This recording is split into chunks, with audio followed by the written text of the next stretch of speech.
In Ukraine, more buses are on the way to Mariupol as part of a plan to rescue some of the hundreds of civilians trapped in the maze-like tunnels under the Azovstal steelworks.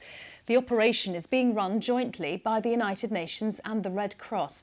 The UN Secretary-General says everything must be done to get people out of what he called hellscapes. Russia's been bombing other cities in the region as it tries to secure more territory in the east. Vincent McAviney reports. For decades, the Soviet-era Azovstal steelworks has provided work for the people of Mariupol in East Ukraine. But for the past few weeks, this sprawling 4-square-mile complex has instead provided them relative shelter. Food has been running out, clean water is scarce. Thousands are thought to have tried hiding underground here from surrounding Russian forces, but the scale of the bombardment is clear. Yesterday, though, Russia had pledged a ceasefire to allow surviving Ukrainians to escape. But Ukraine officials who released these images say that hasn't happened. President Putin declaring instead the last fighters holding out at the steelworks should surrender.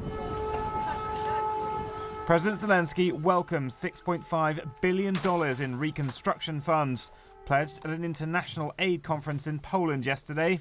But speaking last night, his disappointment at the Kremlin's continued aggression was clear. Currently, Russian shelling and assault of Azovstal do not stop, but civilians still need to be taken out. Women, children, many children who are still there. Just imagine, this is hell, and there are children there. More than 2 months of constant shelling, bombing, constant death nearby. In Moscow, Putin's soldiers are rehearsing for the annual 9th of May World War II victory celebrations. Capturing at least Mariupol would provide a much-needed boost for a president who wrongly believed he'd have taken the whole country months ago. The UN and Red Cross will today attempt to evacuate civilians trapped here. There may be money on the way to rebuild Ukraine's infrastructure, but for those who managed to escape Mariupol, rebuilding their lives after the trauma of what's happened here won't be as easy. Vincent McAviney, BBC News.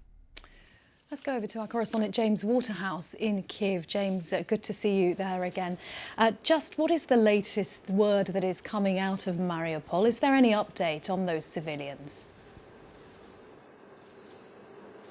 We know that that very attempt by the United Nations is still being made. We won't know whether it's been successful until a little bit later on, but there have been a number of successful ones throughout the week where hundreds have made it out. But as you heard there, 200 people, including 20 children, are thought to still be inside this 4-square-mile site, which is where what is increasingly looking like the last stand is taking place. You can only imagine what these people trapped there have been facing in a city which has found itself cut off, surrounded and bombarded for more than 10 weeks. It's strategically significant for Russia as they try and link up their troops from the south and east. It puts Ukraine under pressure by sealing it off from the Black Sea and Sea of Azov, and it's a propaganda win as well for Vladimir Putin. There's a state-sponsored victory day on Monday.